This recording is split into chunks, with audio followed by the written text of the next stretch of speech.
Salut les amis, salut tout le monde et surtout bienvenue une fois de plus sur votre chaîne d'information préférée, la Pitiata. En effet, aujourd'hui mes chers amis, nous partons une fois de plus du côté de la République du Mali où actuellement les nouvelles sont disons plus ou moins palpables entre les deux pays, notamment avec l'affaire de ces 46 soldats restants ivoiriens au Mali.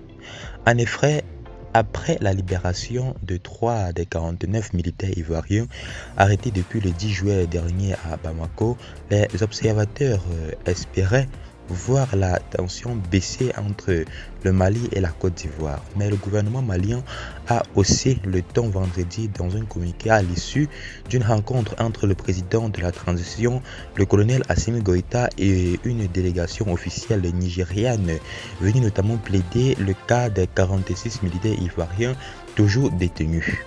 C'est la dernière fois depuis le début de l'arrestation des militaires ivoiriens que le gouvernement malien affirme aussi clairement que l'affaire ne serait pas seulement résolue par la voie, bien sûr, par la voie judiciaire.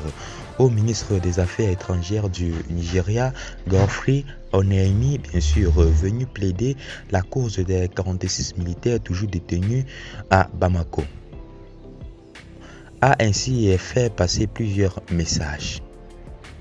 Un effort demandé à Abidjan. Abidjan ne doit plus servir d'asile politique pour certaines personnalités maliennes faisant objet de mandats d'arrêt internationaux émis par la justice malienne, précise un communiqué officiel du gouvernement malien. Va plus loin en estimant que ces personnalités retranchées et se trouvent en Côte d'Ivoire entendent même déstabiliser le Mali. En clair, il faut une solution durable à l'opposé d'une solution à sens bien sûr unique qui consiste à accéder à la demande ivoirienne sans contreprendre.